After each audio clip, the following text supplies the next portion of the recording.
ನಮಸ್ಕಾರ ವೀಕ್ಷಕರೇ, ನಮ್ಮ ಅತಿಥಿ ಕಾರ್ಯಕ್ರಮಕ್ಕೆ ತಮ್ಮೆಲ್ಲರಿಗೂ ಆತ್ಮೀಯ ಸ್ವಾಗತ. ಸೊ ವೀಕ್ಷಕರೇ, ಇವತ್ತಿನ ಸಂಚಿಕೆಯಲ್ಲಿ ನಮ್ಮ ಜೊತೆಗಿರುವ ಅತಿಥಿಗಳು ಯಾರಪ್ಪ ಅಂದ್ರೆ ಡಾಕ್ಟರ್ ಬಸನ್ ಗೌಡ ಪಾಟೀಲ್ ಸರ್ ಅವರು. ಸೊ ಬನ್ನಿ ಅವ್ರ ಜೊತೆ ಮಾತನಾಡ್ತಾ ಅವ್ರ ಬಗ್ಗೆ ತಿಳಿದುಕೊಳ್ತಾ ಇವತ್ತಿನ ಕಾರ್ಯಕ್ರಮವನ್ನು ಪ್ರಾರಂಭಿಸೋಣ. ಸರ್, ಕಾರ್ಯಕ್ರಮಕ್ಕೆ ಸ್ವಾಗತ. ನಮಸ್ಕಾರ. ಸೊ ಓಕೆ ಸರ್, ಒಬ್ಬ ದೊಡ್ಡ ಫೇಮಸ್ ಡಾಕ್ಟರ್ ಇದ್ದಾರೆ. ಸೊ ಅದಕ್ಕಿಂತ ಮುಂಚೆ ನಿಮ್ಮ ಫ್ಯಾಮಿಲಿ ಬ್ಯಾಕ್ ಗ್ರೌಂಡ್ ಹೇಳೋದಾದ್ರೆ, ಸೊ ಯಾವ ಊರವರು ಸರ್ ನೀವು? ಮೂಲತಃ ನಮ್ಮೂರು ಇಲ್ಲೇ ರಾಯಚೂರಿಂದ 10 ಕಿಲೋಮೀಟರ್ ದೂರದಲ್ಲಿರೋ ಒಂದು ಹೊಸಪೇಟೆ ಅಂತ ಒಂದು ಹಳ್ಳಿ. ಅಲ್ಲಿ ಒಂದು ಕೃಷಿಕ ಕುಟುಂಬ. ಒಂದು ತಂದೆಯವರು ವಕೀಲಿ ವೃತ್ತಿ ಸ್ಟಾರ್ಟ್ ಮಾಡಿ ರಾಯಚೂರಲ್ಲೇ ಸೆಟ್ಲ್ ಆದರು. ಅವರು ರಾಯಚೂರಲ್ಲೇ ಸೆಟ್ಲ್ ಆದಮೇಲೆ ನಾವು ಇಲ್ಲೇ ಎಜುಕೇಷನ್ ಮಾಡಿದ್ದು. MBBS ನಂತರ ನಾವು ಬಳ್ಳಾರಿಯಲ್ಲಿ ಗೌರ್ಮೆಂಟ್ ಮೆಡಿಕಲ್ ಕಾಲೇಜ್.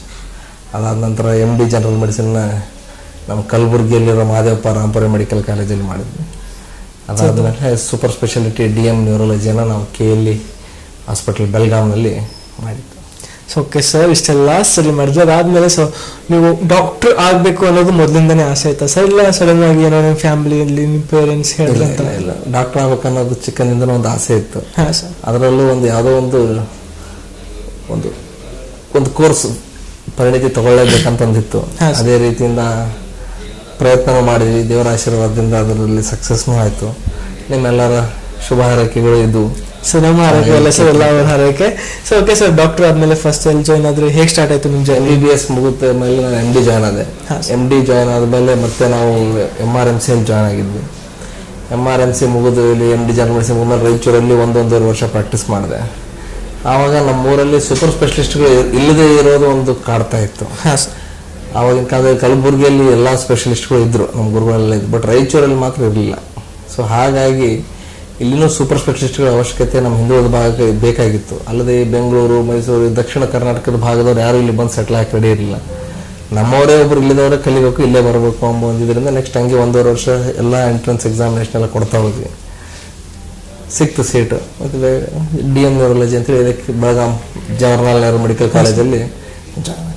ಸೊ ಅದಾದ್ಮೇಲೆ ಎಲ್ಲಿ ಜಾಯ್ನ್ ಆದ್ರಿ ಸರ್ ವರ್ಕ್ ಮಾಡೋಕ್ಕೆ? ಬೆಳಗಾಂ KLE 3 ವರ್ಷ DM ನ್ಯೂರಾಲಜಿ ಮುಗಿದ ಮೇಲೆ ಮತ್ತೆ ರಾಯಚೂರಿಗೆ ಬಂದು, ನಮ್ಮ ರಾಯಚೂರಲ್ಲಿರೋ ಗೌರ್ಮೆಂಟ್ ಮೆಡಿಕಲ್ ಕಾಲೇಜ್ ಆಗಿದೆ ಒಂದು, Raichur institute of medical sciences. ಅಲ್ಲಿ ಭಾಳ ಒಂದು ಬ್ರೀಫ್ ಪೀರಿಯಡ್ ಜಾಬ್ ಮಾಡಿ ಆಮೇಲೆ ಅಲ್ಲಿಂದ ರಿಸೈನ್ ಮಾಡಿ ನನ್ನದೇ ಆದ ಒಂದು ಪ್ರಾಕ್ಟೀಸ್ ಮಾಡ್ತಾ ಇದ್ದೀವಿ.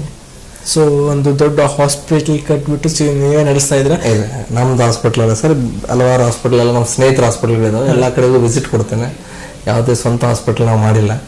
ಎಲ್ಲ ಕಡೆಗೆ ಹೋಗಿ ಸರ್ವಿಸ್ ಕೊಟ್ಟು ಬರ್ತೀವಿ. ಸೊ ಎಲ್ಲ ಕಡೆ ಒಂದು ಒಳ್ಳೆ ಸೇವೆ ಕೂಡ ಸಲ್ಲಿಸಿದ್ರೆ, ಸೊ ರೋಗಿಗಳಿಗೆ ಒಂದು ಒಳ್ಳೆ ಟ್ರೀಟ್ಮೆಂಟ್ ಕೊಡ್ತಿದ್ರೆ. ಸೊ ಓಕೆ ಸರ್, ನಿಮ್ಮ ಸ್ಟಡಿ ಬಗ್ಗೆ ಹೇಳಿದ್ರಿ, ನಿಮ್ಮ ಫ್ಯಾಮಿಲಿ ಬ್ಯಾಕ್ಗ್ರೌಂಡ್ ಬಗ್ಗೆ ಹೇಳಿದ್ರಿ. ಸೊ ನೀವು ಎಷ್ಟು ವರ್ಷ ಆಯಿತು ಸರ್ ಡಾಕ್ಟರ್ ಆಗಿ ಒಂದು ವೃತ್ತಿ ಮಾಡ್ತಿರೋದು? ನಾನು ಈ ನ್ಯೂರಾಲಜಿ ಪ್ರಾಕ್ಟೀಸ್ ಮಾಡಲಿಕ್ಕೆ ಇವತ್ತಿಗೆ ಆಲ್ಮೋಸ್ಟ್ 6 ವರ್ಷ ಆಯಿತು ಸರ್. ಕರೆಕ್ಟ್ 6 ಮಂತ್ಸ್ ಫಾರ್ ಆಗಸ್ಟಿಗೆ. ಸೊ 6 ವರ್ಷ ಆಯಿತು. Yes sir. ಸೊ 6 ವರ್ಷದಿಂದ ಈ ಒಂದು ಕೆಲಸ ಮಾಡ್ತಿದ್ದೆ. ಸೊ ನಿಮ್ಮ ಮುಂದಿನ ಪ್ಲಾನಿಂಗ್ಸ್ ಏನು ಸರ್? ಮುಂದೆ ಏನು ಮಾಡಬೇಕು? ಪ್ಲಾನಿಂಗ್ ರಾಯಚೂರಲ್ಲಿ ಆಲ್ರೆಡಿ ಒಂದು ಗೌರ್ಮೆಂಟ್ ಎಸ್ಟಾಬ್ಲಿಷ್ಡ್ ಒಂದು ಒಪೇಕ್ ಆಸ್ಪತ್ರೆ ಅಂತಿದೆ. ಅಲ್ಲಿ ಸ್ವಲ್ಪ ವ್ಯವಸ್ಥೆಗಳು ಸರಿಯಾಗಿಲ್ಲ, ಆಡಳಿತಾತ್ಮಕವಾಗಿ ಕೆಲವಿದಾವೆ, ಹಲವಾರು ವ್ಯವಸ್ಥೆ. ಬಟ್ ಹೀಗಾಗಿ ನಮ್ಮ ಭಾಗದಲ್ಲಿರೋ ಬಡ ಪೇಷಂಟ್ಗಳು ದೂರದ ಬೆಂಗಳೂರಿಗೆ ಹೋಗೋದು ಅದು ಇದು ತುಂಬ ಕಷ್ಟ. ನಮ್ಮ ಭಾಗದಲ್ಲೇ ನಮ್ಮ ಜನರಿಗೇ ಆರೋಗ್ಯ ಸವಲತ್ತು ಸಿಗೋಂಗೆ ಆಗಬೇಕು. ದುರಾದೃಷ್ಟ ಏನಂದರೆ ನಮ್ಮ ಮನುಷ್ಯರಿಗೆ ಪ್ರತಿಯೊಬ್ಬರದ್ದು ಫಸ್ಟ್ ಆರೋಗ್ಯ ಹಾಗೂ ಎಜುಕೇಷನ್ ಮೂಲ ಹಕ್ಕುಗಳು. ಹೌದು. ಇದಕ್ಕಾಗಿ ಪರದಾಡಬೇಕು ಅಂದರೆ ಇದು ಒಂದು ಸಿವಿಲೈಸ್ಡ್ ಸೊಸೈಟಿ ಲಕ್ಷಣ ಅಲ್ಲ. ಹೌದು, ಇದು ಸಿವಿಲೈಸ್ಡ್ ಸೊಸೈಟಿ ಲಕ್ಷಣ ಅಲ್ಲ. ಬೇಸಿಕ್ ರೈಟ್, ಪ್ರತಿಯೊಬ್ಬೊಂದು ಹಕ್ಕು, good health and good education. ಇದರಲ್ಲಿ ನಾವು ಭಾಳ ಹಿಂದೆ ಬೀಳ್ತಾ ಇದ್ದೀವಿ ಕಂಪೇರ್ ಟು ಸೌತ್ ಕರ್ನಾಟಕದವ್ರು ಅವ್ರನ್ನ ನೋಡಿದರೆ. ಅದರಲ್ಲೂ ನಮ್ಮ ರಾಯಚೂರು, ಯಾದಗಿರಿ ಭಾಗದವ್ರನ್ನ ನೋಡಿಬಿಟ್ರೆ ಪ್ರತಿಯೊಂದು ವಿಷಯದಲ್ಲೂ ನಾವು ಹ್ಯೂಮನ್ ಡೆವಲಪ್ಮೆಂಟ್ ಇಂಡೆಕ್ಸ್ಗಳಲ್ಲಿ ಹಿಂದ್ಗಡೆನೇ ಇದ್ದೀವಿ. ನಮ್ಮ ಊರು ಮೇಲಿಂದ ಹುಡುಕ್ಬೇಕಾಗಿ ಕಡಲಿಂದ ನೋಡ್ಕೊಂಡು ಬಂದರೆ ಆ ಪರಿಸ್ಥಿತಿ ಹೋಗ್ಬೇಕು ಸ್ವಲ್ಪ. ಸೊ ಅದರಲ್ಲೇ ನಾನು ಸ್ವಲ್ಪ ಜಾಸ್ತಿ ಇಂಟ್ರೆಸ್ಟ್ ಇದೆ. ಸೊ ಓಕೆ ಸರ್, ತುಂಬಾ ಮಾತಾಡಿದ್ವಿ. ಸೊ ಓಕೆ ಸರ್ ಜೊತೆ ಮಾತುಕತೆನ ಮುಂದುವರಿಸೋಣ. ಅದಕ್ಕಿಂತ ಮುಂಚೆ ನಮ್ಮ ಕಾರ್ಯಕ್ರಮದಲ್ಲಿ ಪುಟ್ಟದೊಂದು ವಿರಾಮ. ಓಕೆ ವೀಕ್ಷಕರೇ, ಬ್ರೇಕ್ನ ನಂತರ ನಮ್ಮ ಅತಿಥಿ ಕಾರ್ಯಕ್ರಮಕ್ಕೆ ತಮ್ಮೆಲ್ಲರಿಗೂ ಮತ್ತೊಮ್ಮೆ ಆತ್ಮೀಯ ಸ್ವಾಗತ. ಸರ್ ಜೊತೆ ಮಾತುಕತೆನ ಮುಂದುವರಿಸೋಣ, ಬನ್ನಿ. ಓಕೆ ಸರ್, ನಿಮ್ಮ ಜೊತೆ ಮಾತುಕತೆ ಮುಂದುವರಿಸೋದಾದ್ರೆ, ಸೊ ಒಬ್ಬ ಡಾಕ್ಟ್ರು ಸಮಾಜಕ್ಕೆ ಎಷ್ಟು ಇಂಪಾರ್ಟೆಂಟ್ ಸರ್? ಒಬ್ಬ ಟೀಚರು, ಒಬ್ಬ ಡಾಕ್ಟ್ರು ಯಾವುದೇ ಸಿವಿಲೈಸ್ಡ್ ಸೊಸೈಟಿ, ನಾಗರಿಕ ಸಮಾಜ ನಿರ್ಮಾಣದಲ್ಲಿ ಕಂಪಲ್ಸರಿ ಅವರು ಬೇಕೇ ಬೇಕು. ಟೀಚರ್ ಆ್ಯಂಡ್ ಡಾಕ್ಟರ್ ಇಬ್ರು ಕಂಪಲ್ಸರಿ. ಬೇರೆ ವೃತ್ತಿಗಳು ಇಲ್ಲ ಅಂತ ಅನ್ನಂಗಿಲ್ಲ, ಬಟ್ ಡೆಫಿನೆಟ್ಲಿ ಇವರು ಬೇಸಿಕ್ ಪಿಲ್ಲರ್. ಸಮಾಜದ ಆರೋಗ್ಯ ಕಾಪಾಡೋಕ್ಕೆ ಟೀಚರ್ಗಳು ಬೇಕು, ದೇಹದ ಆರೋಗ್ಯ, ವೈಯಕ್ತಿಕ ಆರೋಗ್ಯ ಕಾಪಾಡೋಕ್ಕೆ ಡಾಕ್ಟರ್ ಬೇಕು. ಬಟ್ ಡೆಫಿನೆಟ್ಲಿ ಅವ್ರ ರೋಲ್ನ ನಾವು ಕಡಿಮೆ ಅಂತ ಮಾತ್ರ ಅನ್ನಿಸೋದಿಲ್ಲ. They are very important. So okay sir, ಅದು ಇಂಪಾರ್ಟೆಂಟ್ ಅಂತ ಹೇಳ್ಬಿಟ್ರಿ. ಸೊ ನೀವು ಕೂಡ ಡಾಕ್ಟರ್ ಆಗಿ ಸೇವೆ ಸಲ್ಲಿಸ್ತಾ ಇದ್ದೀರಾ. ಸೊ ಡಾಕ್ಟರ್ ಆಗಿ ವರ್ಕ್ ಮಾಡ್ತಿದ್ದೀರಾ. ಸೊ ನಿಮ್ಮ ಅನುಭವ ಹೇಗೆ? ಡಾಕ್ಟರ್ ಆಗಿ ಎಷ್ಟು ಸ್ಯಾಟಿಸ್ಫ್ಯಾಕ್ಷನ್ ಇಂದ ವರ್ಕ್ ಮಾಡ್ತಿದ್ದೀರಾ ಸರ್? ಡಾಕ್ಟರ್ ಆಗಿ ವರ್ಕ್ ಮಾಡಬೇಕಾದ್ರೆ ಬಹಳಷ್ಟು ಸ್ಯಾಟಿಸ್ಫ್ಯಾಕ್ಷನ್ ಸಿಗುತ್ತೆ. ಯಾಕಂದ್ರೆ ನಮ್ಮ ಭಾಗದಲ್ಲಿ ಸ್ಪೆಷಲಿ ಬಡ ಜನರು ಸಿಕ್ಕಾಪಟ್ಟೆ ಜಾಸ್ತಿ ಇರೋದ್ರಿಂದ ಅವ್ರಿಗೆ ಯಾವುದೇ ರೀತಿಯ ತೊಂದರೆಗಳು ಬಂದ್ರು ಅವ್ರು ಬಹಳ ದೊಡ್ಡ ದೊಡ್ಡ ಊರುಗಳಿಗೆ ಹೋಗಿ ಟ್ರೀಟ್ಮೆಂಟ್ ತಗೊಳ್ಳೋಷ್ಟು ಶಕ್ತಿ ಇರೋದಿಲ್ಲ. ಹಾಗಾಗಿ ನಮ್ಮ ಊರುಗಳಲ್ಲಿ ಅಥವಾ ನಮ್ಮ ಜಿಲ್ಲೆ ಕೇಂದ್ರಗಳಲ್ಲಿ ಒಳ್ಳೆ ಸೂಪರ್ ಸ್ಪೆಷಾಲಿಟಿ ಸೌಲಭ್ಯಗಳು ಸಿಗುವಂತೆ ಮಾಡಬೇಕು. ಅದರಿಂದ ಅವರ ಆರೋಗ್ಯ ಸ್ಥಿತಿ ಗುಣಮಟ್ಟ ಸುಧಾರಿಸುತ್ತೆ. ಅಲ್ಲದೆ ಯಾವುದೇ ಒಂದು ಸದೃಢ ಸಮಾಜ ನಿರ್ಮಾಣ ಆಗ್ಬೇಕಂದ್ರೆ ಅಲ್ಲಿ ಆರೋಗ್ಯವಂತ ಯುವಕರು, ಯುವತಿಯರು, ವಯಸ್ಸಾದವರು, ಮಕ್ಕಳು ಪ್ರತಿಯೊಬ್ಬರಿಗೂ ಆರೋಗ್ಯ ಬಹಳ ಇಂಪಾರ್ಟೆಂಟ್.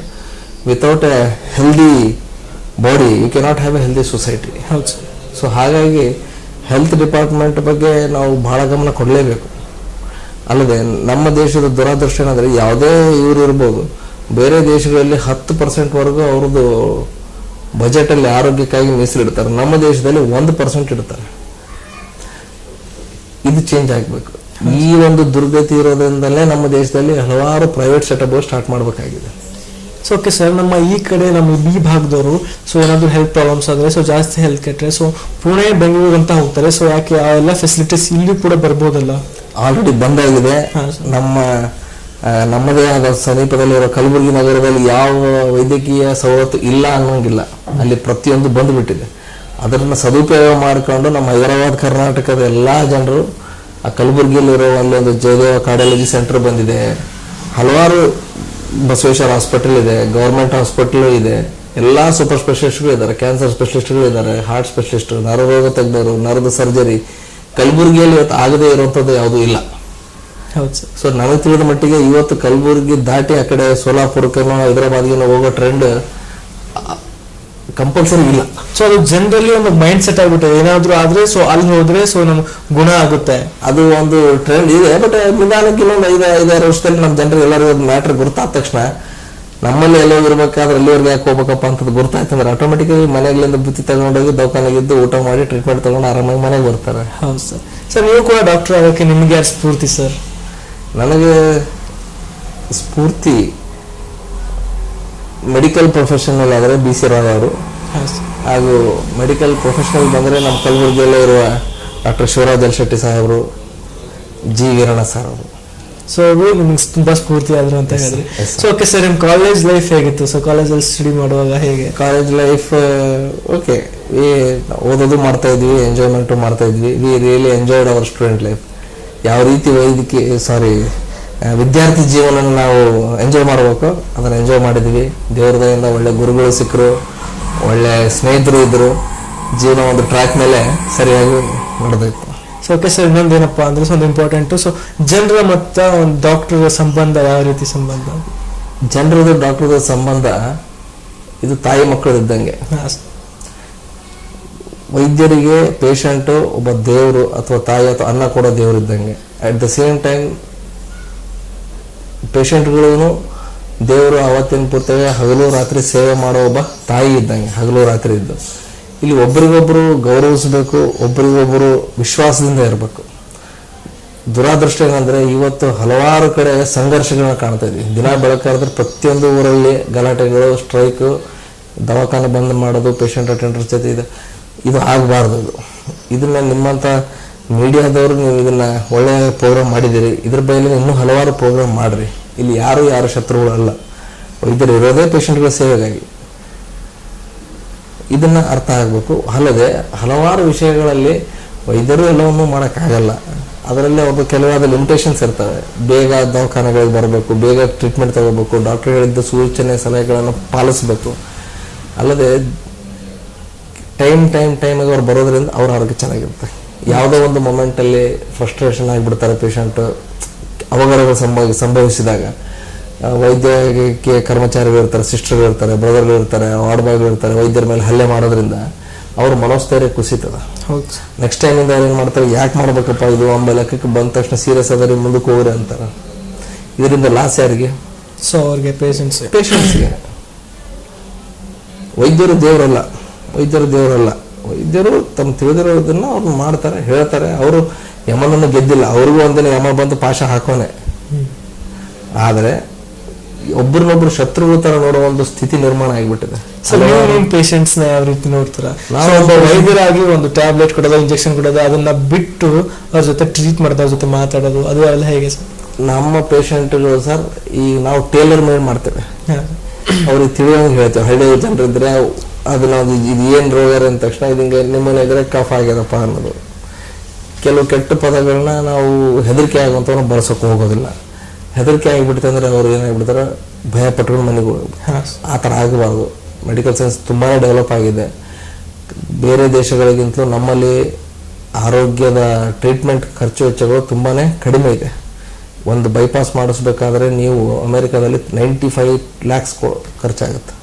ಇಲ್ಲ ಗೌರ್ಮೆಂಟ್ ಹಾಸ್ಪಿಟಲ್ಗೆ ಹೋದ್ರೆ 6 ತಿಂಗಳಿಂದ 1 ವರ್ಷ ಕ್ಯೂ ಇರುತ್ತೆ. ನಮ್ಮ ದೇಶದಲ್ಲಿ ಮ್ಯಾಕ್ಸಿಮಮ್ ಗೌರ್ಮೆಂಟ್ ಹಾಸ್ಪಿಟಲ್ಗೆ ಹೋದ್ರೆ 2 ದಿನ 3 ದಿನದಲ್ಲಿ ಮುಗಿಸ್ಬಿಡ್ತಾರೆ. ನೀವು ಎಂಥ ಪ್ರೈವೇಟ್ ಹಾಸ್ಪಿಟಲ್ಗೆ ಹೋದ್ರು 2 ರಿಂದ 2.5 ಲಕ್ಷದಲ್ಲಿ ಮುಗೀತದೆ.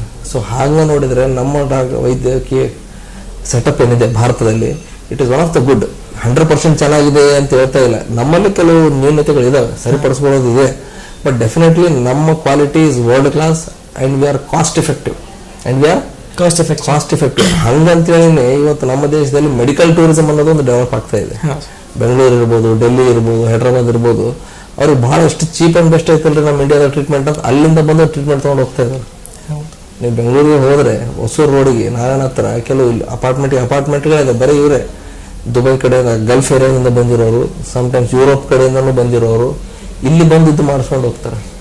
ಸೊ ಈ ಲೆವೆಲ್ನಿಂದ ಎಕ್ಸ್ಪರ್ಟೀಸ್ ಏನಿದೆಯಲ್ಲ, ಇದು ನಮ್ಮಲ್ಲಿ ಭಾಳ ಚೆನ್ನಾಗಿ ಪಿಕಪ್ ಆಗಿದೆ. ಇದನ್ನ ನಮ್ಮ ಗುಲ್ಬರ್ಗಕ್ಕೂ ಬಂದಿದೆ ಇವತ್ತು.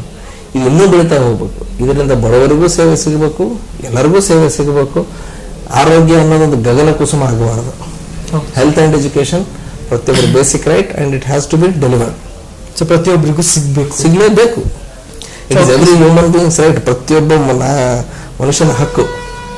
ಸೊ ಓಕೆ, ಒಬ್ಬ ಡಾಕ್ಟರ್ ಆಗಿ ನಮ್ಮ ಕರ್ನಾಟಕದ ಜನತೆಗೆ ಏನಾದರೂ ಹೇಳಕ್ ಬಯಸಿದ್ರೆ ಏನು ಹೇಳಕ್ಕೆ ಇಷ್ಟಪಡ್ತೀರಾ? ಒಬ್ಬ ವೈದ್ಯನಾಗಿ ನಮ್ಮ ಎಲ್ಲ ಕನ್ನಡಿಗ ಅಣ್ಣ ತಮ್ಮಂದಿರ ಅಕ್ಕಿ ತಂಗಿರಿ ನಾನು ಹೇಳ ಬಯಸೋದು ಒಂದೇ, ಆರೋಗ್ಯ ಕ್ಷೇತ್ರ ನಮ್ಮಲ್ಲಿ ತುಂಬ ಚೆನ್ನಾಗಿದೆ. ಕೆಲವೊಂದು ನ್ಯೂನತೆಗಳಿದ್ದಾವೆ. ಅದ್ರ ಸಲುವಾಗಿ ನಾವು ನಕಾರಾತ್ಮಕ ಮನೋಭಾವ ತಾಳೋದು ಬೇಕಾಗಿಲ್ಲ. ಯಾವುದೆಲ್ಲೋ ಅದನ್ನು ಮಾಡ್ಕೊಳ್ಳೋಣ. ಪ್ರೀತಿ ಸೌಹಾರ್ದತೆಯಿಂದ ಒಬ್ರಿಗೊಬ್ರು ನಕ್ಕೊಂತ ಮಾತಾಡ್ಕೊಂತ ಸಮಸ್ಯೆಗಳನ್ನ ಬಗೆಹರಿಸೋಣ. ಕರ್ನಾಟಕ ತುಂಬ